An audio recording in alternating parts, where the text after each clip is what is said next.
ইসলামী আন্দোলন বাংলাদেশ আজকে আনুষ্ঠানিকভাবে আমরা সম্মানিত অন্তর্বর্তীকালীন সরকার প্রধানের সাথে আমরা সাক্ষাৎ করেছি এবং আমাদের দেশ সুন্দরভাবে গঠন করা এবং সুন্দরভাবে দেশ পরিচালনা করার ব্যাপারে তাদের সাথে আলোচনা হয়েছে, মতামত বিনিময় আমাদের হয়েছে।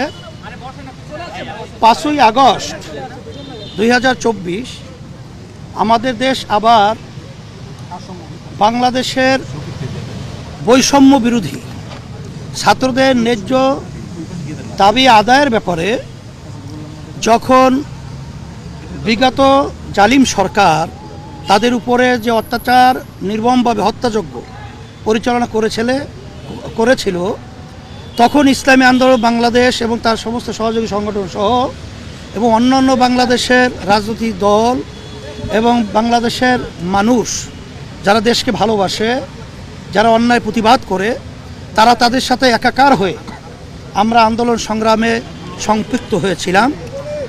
অন্তর্বর্তীকালীন সরকারের দেশ সুন্দরভাবে পরিচালনা এবং সুন্দর সাজানোর ব্যাপারে আমাদেরও একটা দায়িত্ব কর্তব্য আছে বিধায় আমরা দেশ সুন্দর পরিচালনার ব্যাপারে আমরা আমাদের পরামর্শ তাকে দিয়ে আসছি এবং সেও আমাদের সহযোগিতা কামনা করছে এবং আমরাও বলছি যে ভালো কাজের ব্যাপারে, দেশ গড়ার ব্যাপারে আমরা আপনাদের সহযোগিতায় ছিলাম, আছি, থাকবো।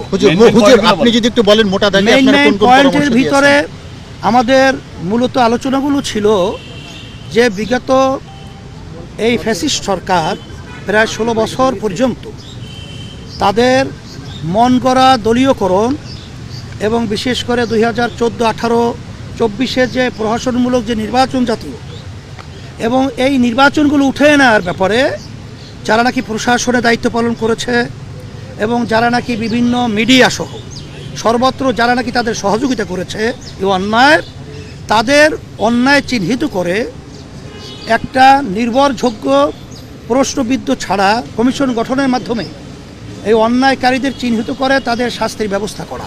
শতভাগ মসৃণ ব্রাশ ইম্পেলার নিশ্চিত করে অধিক পানির flow. RFL water pump on করলে পানির তুফান। এবং সুন্দরভাবে প্রশাসন সহ আইন শৃঙ্খলা রক্ষা বাহিনী সহ সর্বত্র দেশ সুন্দর পরিচালনার ব্যাপারে সেখানে ঢেলে সাজানোর ব্যাপারে আমরা তাদেরকে পরামর্শ দিয়েছি। নির্বাচন এবং সরকারের মেয়াদ নিয়ে কোনো কথা বলেছেন? সাথে সাথে আমরা বলেছি যে এই সব জায়গাগুলো সুন্দর স্বচ্ছ একটা পরিবেশ তৈরি না হওয়া পর্যন্ত আসলে নির্বাচন যখন দেওয়া হবে তখন আবার ওই আগের সেই ধারাটাই বাস্তবায়নের ক্ষেত্র তৈরি হতে পারে বিধায় আমরা বলেছি যে খুব শীঘ্র আপনারা এই সব জায়গাগুলো সুন্দর পরিবেশ তৈরি করার মাধ্যমে বিশেষ করে বাংলাদেশের আজকে 53 বছর স্বাধীনতার বয়সে যে পদ্ধতিতে নির্বাচন হইতেছে আসলে এখানে দেখা যায় কালো টাকার দৌরত্ব এবং যেটাকে বলা হয় দলীয়করণ, এই পেশি শক্তির মাধ্যমে আসলে মূলত যারা নাকি যোগ্য দেশ পরিচালনার এবং যাদের দেশের প্রেম রয়েছে এই ধরনের লোকগুলা অনেক ক্ষেত্রে দেশ পরিচালনার দায়িত্ব পায় না।